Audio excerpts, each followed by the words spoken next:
안녕하세요. 배터리가 남아있는데 자꾸 중간에 어제부터 이 영상을 찍는 가운데 갑자기 블랙아웃이 되어서 이 저장된 파일도 없이 그냥 날아가는 일이 자꾸 생기네요. 조금 납득이 안 갑니다. 요새 잘 쓰는 문자로 진짜 알 수 없는 이유에 의해서인데, 전에는 이런 일이 없었는데 최근 한동안 제가 협박을 많이 당하고 난 뒤에 공교롭게도 타이밍이 또 이런 일이 일어나니까 뭔가 있는가 싶은 걱정까지 되네요. 오늘도 2번이나 그런 경험을 해서 어쨌든 지금 다른 방법으로 찍어보고 있습니다. 11월 6일 미국 중간선거가 끝나고 난 뒤에 트럼프 대통령이 미국이 북한에게 고위급 실무회담을 하자고 3차례나 연락했는데 뭐 북한 쪽에서 답이 없거나 깔아뭉개거나 이런 상황이에요. 트럼프가 전혀 초조할 게 없습니다. 트럼프 자신도 며칠 전에 얘기한 것처럼 We have so much time. 우리는 가진 게 시간뿐이야. 우리 시쳇말로 하는 얘기 있잖아. 야, 내가 가진 건 돈과 시간뿐이야. 이런 식으로. 트럼프 자신도 김정은 별로 안 만나고 싶어요. 비핵화할 의지가 확고하지 않다라는 걸 확인했으니까. 앉아봐야 너하고 농담 따먹게 할 수도 없고, 계속 서로가 서로를 속이는 거짓말하고 있을 수도 없고, 그렇다고 트럼프가 앉아 노는 거 아닙니다. 그래? 그럼 나는 할 일이 있어. 그렇게 비핵화에 대해서 내한테 계속 거짓말 하려면은 나는 인권 문제를 가지고 너희들이 도대체 어떻게 하고 있는지 한번 보겠다. 최근 미국이 포커스를 맞추면서 북한의 목을 쪼고 있는 이슈들은 인권입니다. 근데 이 인권이라는 용어를 쓰면 얼른 듣기에 굉장히 도덕적이고 피상적이고 뭐 그거 건드려 본들 뭐가 문제가 있겠나. 그렇지 않습니다. 김정은 체제를 유지하는데 치명타가 될 수 있어요. 그리고 경제에도 치명타가 될 수 있습니다. 최근 몇 건을 한번 봅시다. 굉장히 미국은 체계적으로 집요하게 지금 하고 있어요. 극단적으로 말해서 김정은에 대해서 총알 하나 쓰는 것도 싫다는 거예요. 낭비라고 생각하는 것 같아요. 지금은. 먼저 원비어 가족들이 북한에 의해 살해당한 뭐 와서 정말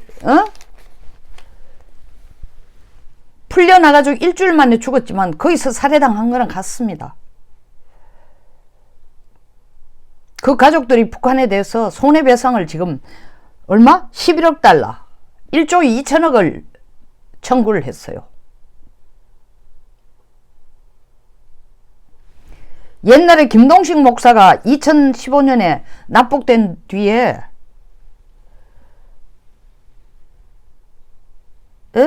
사망한 걸 재판을 하면서 징벌적 손해배상으로 3천이 아니라 3억 달러를 신청했는데 물론 그놈들이 내놓지도 안 하고 있지만 이렇게 3억 달러라는 엄청난 돈을 요청했는데도 겁을 안 먹는 거야. 그러니까 이번에는 11억 달러를 신청합니다. 3배로. 1조가 넘는 돈이에요. 1조 2천억이에요. 북한이 그 돈을 갚을 능력이 저는 볼 때 거의 없다고 생각해요. 갚지도 안 하겠죠. 그러면 원비 가족이 그냥 쇼를 하느냐? 아니에요. 명분을 만드는 거예요. 어떻게? 배상금 회수하기 위해서 이 돈 내놔라. 돈 없다 하면 그래? 네가 해외 곳곳에 묻어넣는 네 돈 그거 가지고 갚아라. 그거 다 압류할 거예요.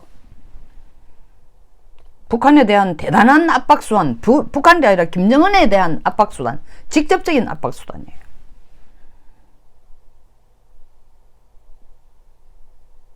두 번째로 지난 5일 유엔 산하에 있는 기구 오차 UN 오차입니다. UNOCHA인데 보통 UN을 없애고 오차로 그냥 불러요. 이 약자는 Office for the Coordination of Humanitarian Affairs에서 우리말로는 그 제목을, 이 기관 이름을 UN 인도주의 업무조정국이라고 하고 있습니다. 소위 말하면 인도주의적인 지원을 하는데 어떻게 어느 나라에 어떤 경우에 얼마나 지원을 해야 되느냐 하는 것을 조정하는 디파트먼트예요. 여기에서 원래 북한의 진짜로 인도적인 지원이 필요한 숫자가 600만이라고 추산을 하고, 여기에 대해서 뭐 영유아라든가 임산부라든가 뭐 결핵 환자라든가 이런 식으로 약 1억 1100만 달러 든다고 얘기를 하니까 미 국무부가 아주 쌀쌀하게 얘기합니다. 물론 예외는 인정받을 수 있어요. 무슨 예외냐면 대북 제재가 있어도 인도주의적인 지원은 예외를 받을 수 있습니다. 그러니까 오차가 인도주의적인 지원은 예외를 받았는데도 불구하고 예외로서는 인정받았지만 자금을 허락을 받아야 되니까 유엔에서 가장 큰 분담금을 내는 미국으로서 미 국무부가 하는 얘기가 이겁니다. 그 돈을 왜 유엔에서 줘야 되냐? 김정은이한테 물어봐라. 핵 만들고 미사일 만드는 돈 그쪽으로 돌려주면은 꼭 유엔을 통해가 돈 줄 필요가 없지 않나? 그건 자업자득이다. 그래서 오차가 물었어요. 소위 말하는 인도주의 업무조정국이. 그럼 2019년 어떡할까요? 국무부가 아무 대답 안 했습니다. 주라는 얘기가 아니죠. 그 돈 주라는 얘기는 안 하고 인도주의적 활동에 대해서 심각하게 북한이 제한하고 있는 이 문제를 고쳐야 된다. 그 얘기가 나오고 며칠 있다가 줄 생각 없습니다. 미국은 찬성 못하겠다는 겁니다. 12월 12일 트럼프 대통령이 인신매매 희생자 보호법을 만들었어요. 대통령 명령으로. 이게 소위 말하는 미 의회를 거치지 않아도 대통령이 결정해서 하는 겁니다. 인권의 수준으로 보면은 전 세계의 등급을 걸렸는데 인신매매 등급이 3등급 최악이라는 겁니다.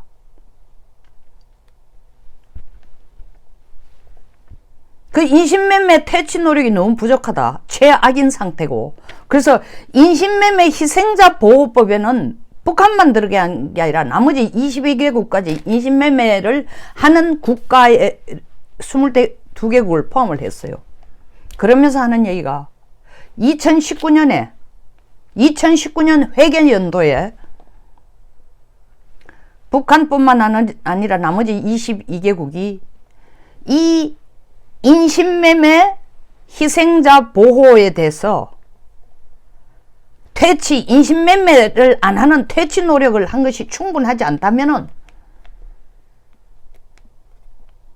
했다라는 결과가 보여지지 않으면은 비인도적인 지원, 비무역 관련 지원, 그러니까 이건 정부가 인도적인 지원 아닌 그 이외에서까지도 비인도적인 지원이라든가 무역, 예외로 인정한 무역이 아닌 그 이상의 것에서 지원했어도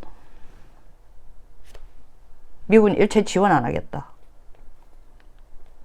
제공도 안 하겠다. 완전히 목줄 쪼는 겁니다.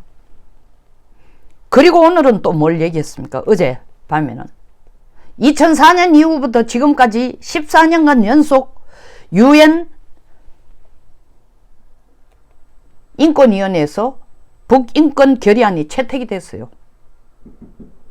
인권 결의안 채택에서 핵심 글자가 뭐예요? 김정은이야말로 북인권 유린에 가장 책임 있는 자이다.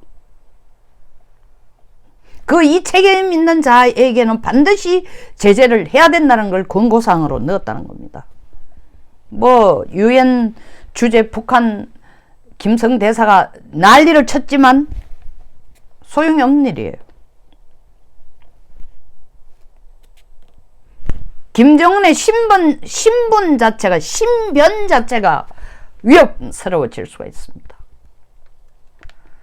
트럼프와 김정은이 앉아서 핵 문제를 얘기할 때에 가장 먼저 김정은이 내 신변은 보장해 주겠냐, 내 정권은 보장해 주겠냐, 트럼프가 해주겠다 했어요. 유엔 결의안에 보면 네 신변도 이제는 보장 못하겠다. ICC 국제형사재판소에 너를 제일 먼저 넘길 수도 있다는 겁니다.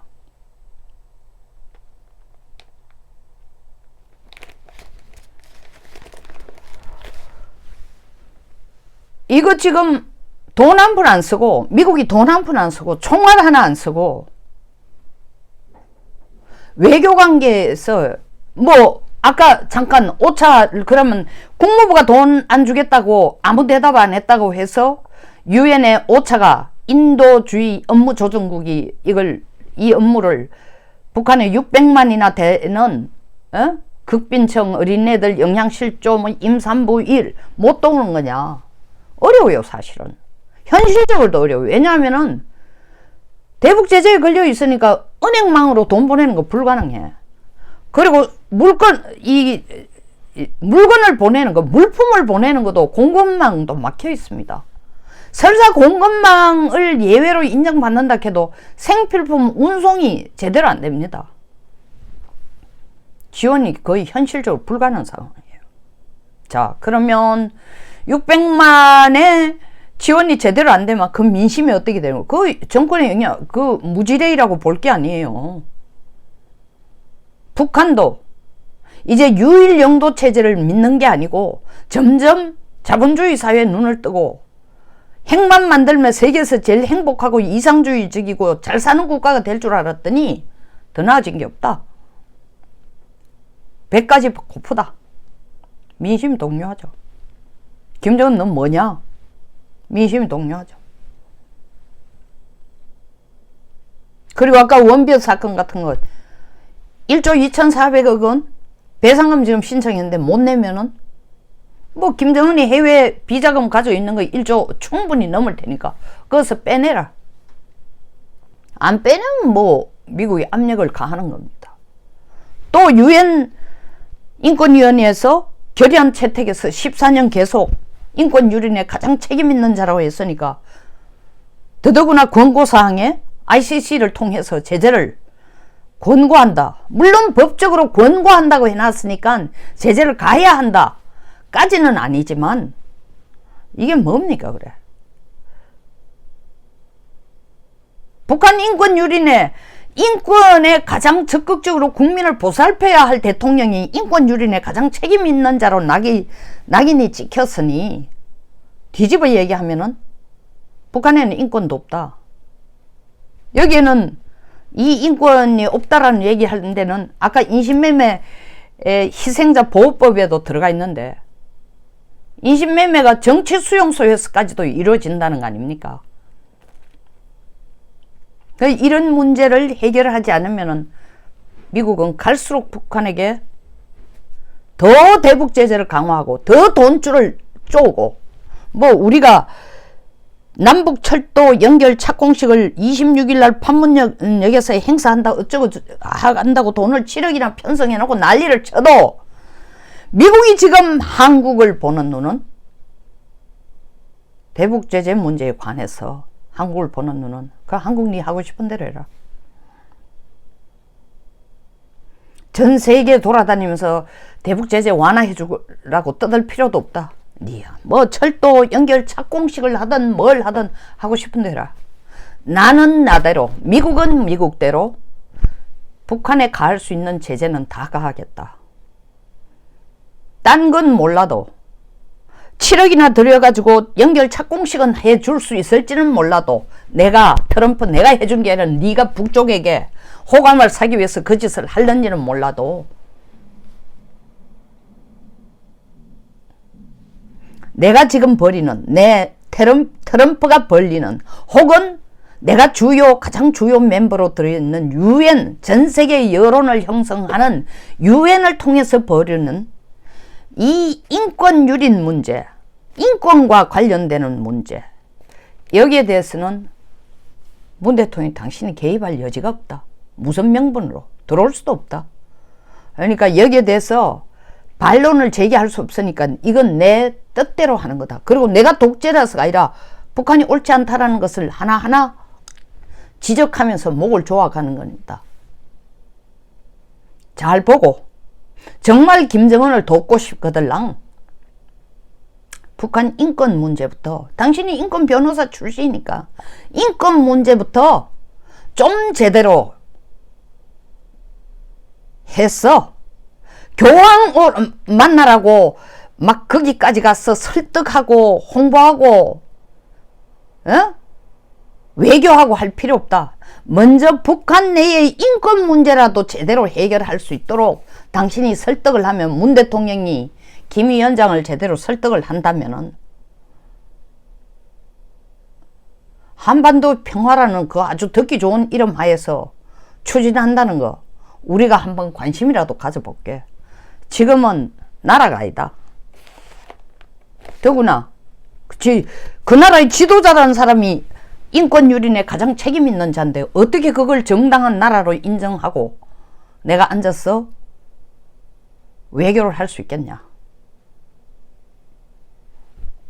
언론 보면 당신 개입할 영역이, 당신 문 대통령이 개입할 영역이 전혀 없지만 들여다보면 한국이 가장 적극적으로 북한을 변화시킬 수 있는 영역이다. 그 감이 오거들랑 좀 낯서라. 이 메시지를 지금 보내고 있는 겁니다. 청와대 여기까지 느낄까요? 생각하고 있을까요? 아니면 우리가 지금 보는 것처럼 이미 갈라질 대로 갈라진 한미관계, 미국 식대로 하고 우리는 우리 식대로 하고 그냥 우리는 김정은 기분 좋게 해주는 데만, 그 거칠에만 페인트질만 해주는 데에 신경을 쓰고 있고, 그 돈 페인트질 하는데 아무 소용도 없는 페인트질, 그 7억 들인다고 김정은이가 감동합니까? 서울을 옵니까? 청와대가 기대하는 것처럼. 이거 전부 우리 세금을 쓰고 있습니다. 미국이 지켜볼 겁니다. 여기서 마치겠습니다. 내용이 마음에 드시면 혹은 배울 점이 있다면 좋아요와 구독 버튼 그리고 공유를 꼭 해주십시오. 구독과 공유가 가장 큰 후원입니다. 여러분들이 상황을 제대로 알게 된다는 것이 바로 나라를 바로 끌고 가는 하나의 기반이 되기 때문입니다. 감사합니다.